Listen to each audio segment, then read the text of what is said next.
अस्सलाम वालेकुम स्टूडेंट्स। उम्मीद करती हूँ आप सब खैरियत से होंगे और लेक्चर्स को पढ़ रहे होंगे, तैयारी कर रहे होंगे। आज का हमारा टॉपिक है प्रॉपर्टीज़ ऑफ द सेट्स। ठीक है, पहले हमने ऑपरेशंस पढ़े थे सेट पर, यूनियन का, इंटरसेक्शन का, डिफरेंस का और कंप्लीमेंट किस तरह निकालते हैं वो वाले, और वेन डायग्राम के थ्रू हम लोग किस तरह प्लॉटिंग करते हैं।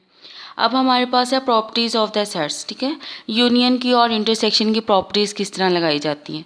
सबसे पहले है आपके पास कम्यूटेटिव लॉ। ठीक है, कम्यूटेटिव लॉ ये होता है कि ए यूनियन बी लें या बी यूनियन ए लें तो दोनों आपस में बराबर होते हैं। सिमिलरली कम्यूटेटिव लॉ होल्ड करता है इंटरसेक्शन में, ए इंटरसेक्शन बी लें या बी इंटरसेक्शन ए लें तो दोनों का आंसर हमेशा सेम आता है। ठीक है, उसके बाद है आपके पास एसोसिएटिव लॉ। एसोसिएटिव लॉ ये होता है, हम लोग एसोसिएटिव लॉ में तीन तरह के लेते हैं sets. A union B union C ले लें या ए यूनियन बी पहले ले लें बाद में यूनियन सी ले लें तो तीनों का जवाब क्या होता है, सेम आता है। ठीक है, left hand side right hand side के बराबर होती है। सिमिलरली अगर A intersection B intersection C ले लें तो ए इंटरसेक्शन बी पहले ले लें बाद में उसका इंटरसेक्शन ऑफ सी ले लें तब भी उसका आंसर क्या होता है, बराबर आता है। उसके बाद है distributive law of union over intersection. इसको ओवर लॉ ऑफ यूनियन इसलिए कहते हैं कि पहले यूनियन आता है बाद में ब्रैकेट्स के अंदर इंटरसेक्शन आता है। ठीक है, तो distributive law of union over intersection. ठीक है, तो A union B intersection C लिखें तो ए यूनियन बी इसके साथ आ जाएगा, इंटरसेक्शन दरमियान में आ जाएगा और ए यूनियन सी आ जाएगा ऐसे। इसी तरह distributive law of union over intersection है। Similarly distributive law of intersection over union भी है।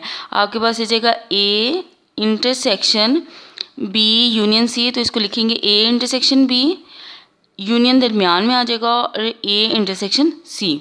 उसके बाद है आपके पास डी मॉर्गन्स थे लॉज। ठीक है, डी मॉर्गन्स लॉ ये कहता है ए यूनियन बी का कंप्लीमेंट लें तो वो बराबर आता है ए कंप्लीमेंट इंटरसेक्शन बी कंप्लीमेंट। अगर पहले यूनियन है तो वो बाद में किस में चली जाएगी, इंटरसेक्शन में। अगर पहले इंटरसेक्शन है तो बाद में वो किस में चली जाएगी, यूनियन में चली जाएगी। यूनियन बी का कंप्लीमेंट इंटरसेक्शन बी का complement A complement union B complement. ये मैंने यहाँ पे कंप्लीमेंट को सी से डिनोट किया है, वो बुक में प्राइम से भी डिनोट किया गया है। आपकी मर्जी, आप जैसे मर्जी इसको कर लें।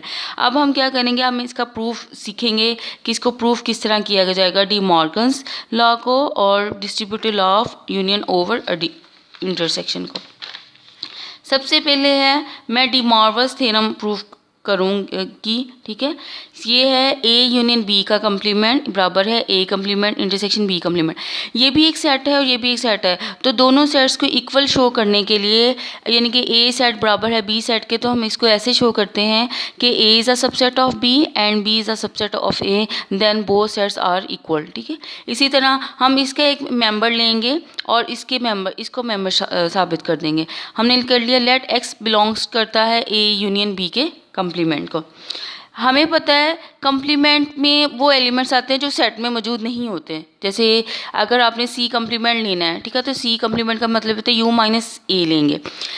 यू माइनस ए कैसे लेंगे कि ए के वो एलिमेंट्स जो यू के वो एलिमेंट्स जो ए में मौजूद नहीं है वो ए कंप्लीमेंट में आएंगे। ठीक है, कोई भी मेंबर जो आप यू में से लेते हैं तो वो या तो ए में होगा या उसके कंप्लीमेंट में होगा। ठीक है, दो ही सूरतें हैं। अगर ये इसके कंप्लीमेंट में मौजूद है तो इसका मतलब है उस सेट में मौजूद नहीं है। X does not belong to the A union B, A union B में मौजूद नहीं। अगर यूनियन में मौजूद नहीं है तो यूनियन में तो वो तमाम एलिमेंट्स आते हैं जो ए में भी मौजूद होते हैं और बी में भी।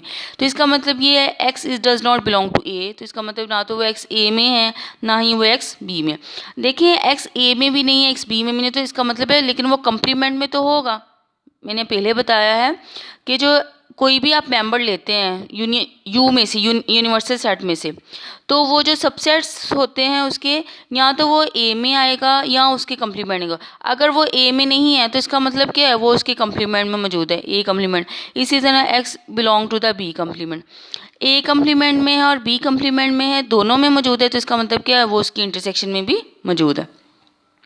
इसका मतलब X belongs to the A complement union intersection B complement. तो मेंबर था किसका, ये एक्स मेंबर था ए यूनियन बी के कम्प्लीमेंट का, तो वो बन किसका गया, एक्स बन गया member of A complement intersection B complement. इसका मतलब है इसके तमाम, ये हमने आर्बिट्रेरी एलिमेंट लिया था, इसका मतलब इसके तमाम एलिमेंट्स इसके मेंबर बन गए, तो इसका मतलब ये है ये is a subset of this. ये क्वेश्चन नंबर 1। कन्वर्सली, अब कन्वर्सली हम उल्ट सपोज करेंगे। Conversely suppose that y is a subset of A. अब हम इसका मेंबर लेंगे, ठीक है, और इसका मेंबर बना देंगे। तो आपने ले लिया y is a subset of A complement intersection B complement. ज़रा पता है इंटरसेक्शन में तो दोनों में आएगा, इसमें भी वो मेंबर है लाजमी और इसमें भी मेंबर है, तो मस्ट है this implies that y belongs to the A complement and y belongs to the B complement. ठीक है, अगर ए कम्प्लीमेंट में भी और बी कम्प्लीमेंट में, तो इसका मतलब ये कि वो उसमें ए में नहीं है, तो y does not belong to the A and y does not belong to the B. ठीक है, तो इसका मतलब है ए में भी नहीं है, बी में भी नहीं है, तो इसका मतलब है वो उन दोनों की यूनियन में भी शामिल नहीं होगा। y does not belong to A union B, तो ये इन दो की यूनियन में भी नहीं है, यूनियन में नहीं है तो, लेकिन उसके कम्प्लीमेंट में तो है, सेट में नहीं है लेकिन उसके कम्प्लीमेंट में है, तो y is a sub belongs to the A union B के कम्प्लीमेंट में। ठीक है, तो मेंबर था किसका, y A complement intersection B complement, बन किसका गया, ए यूनियन बी के कम्प्लीमेंट का, तो इसका मतलब क्या है, ये सबसेट है किसका, ए यूनियन बी के कम्प्लीमेंट का। ठीक है, तो ये इसका सबसेट हो गया, तो by combining the equation number 1 and 2 we see that, हम कह सकते हैं कि दोनों बोथ सेट्स आर इक्वल, यानी कि ए यूनियन बी का कम्प्लीमेंट इज इक्वल होता है A complement intersection B complement. ये मैंने यूनियन का आपका करवा दिया। ठीक है, आपकी सेल्फ है, आपका सेल्फ एक्सरसाइज है आपकी, आपने इंटरसेक्शन वाला खुद करना है, same as it is intersection में भी सेम ऐसे ही सॉल्व होगा। ठीक है, अब आपके पास है, अब मैं अगला प्रूफ करवा रही हूँ, डी मॉर्गन्स थ्योरम वहाँ तक कंप्लीट हो गया है। अब मेरा है distributive law of union over intersection. ठीक है, आपका डिस्ट्रीब्यूटिव लॉ ऑफ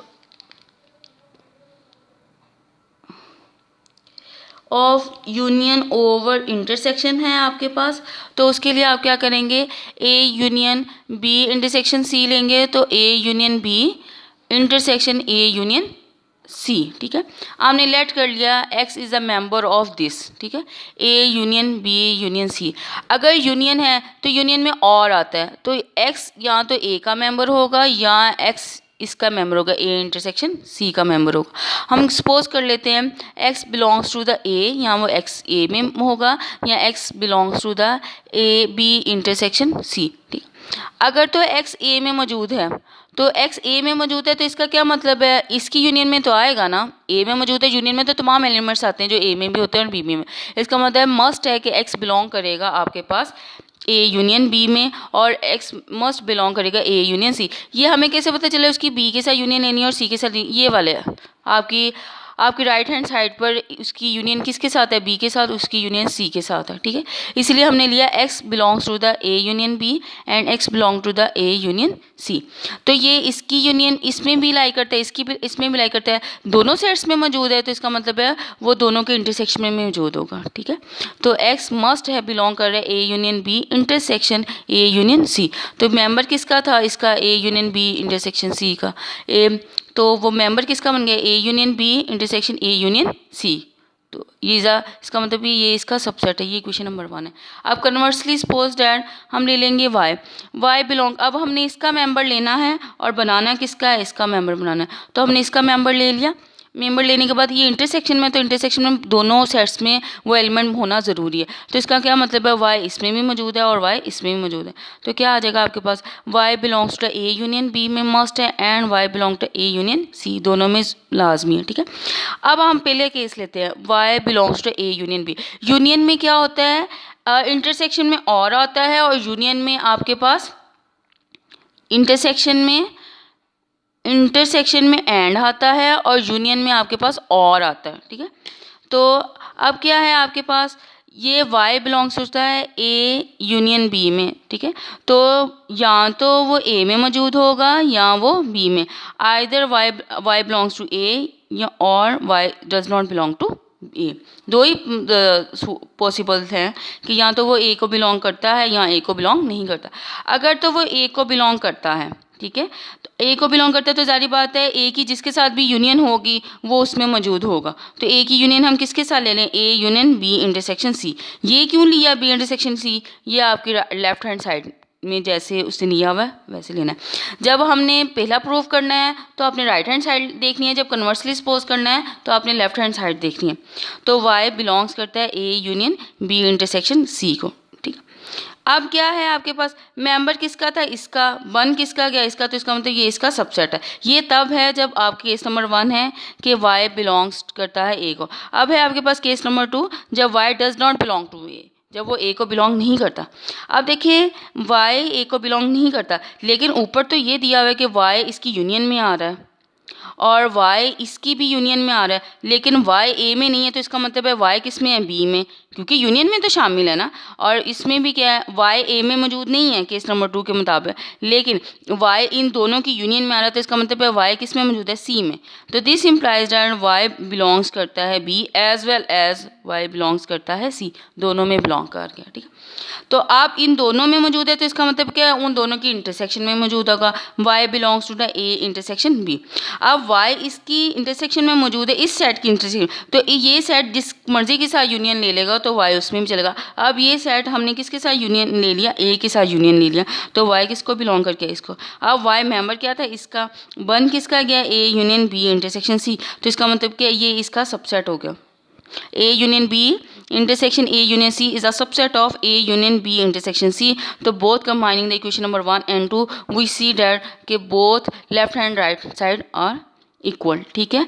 तो उम्मीद करती हूँ कि आपको मेरा आज का लेक्चर ये प्रूफ अच्छे से समझ आ गई होंगे। अगर फिर भी किसी ना किसी की बात की प्रॉब्लम हो, कोई मसला हो तो आप पूछ सकते हो, कमेंट्स में बता सकते हो। इंशाल्लाह ताला मैं आपको जल्द से जल्द सॉल्व करने की कोशिश करूँगी आपके प्रॉब्लम्स को। अल्लाह ताला आपको अपने हिफ्ज़-ओ-मान में रखे। अल्लाह हाफिज़।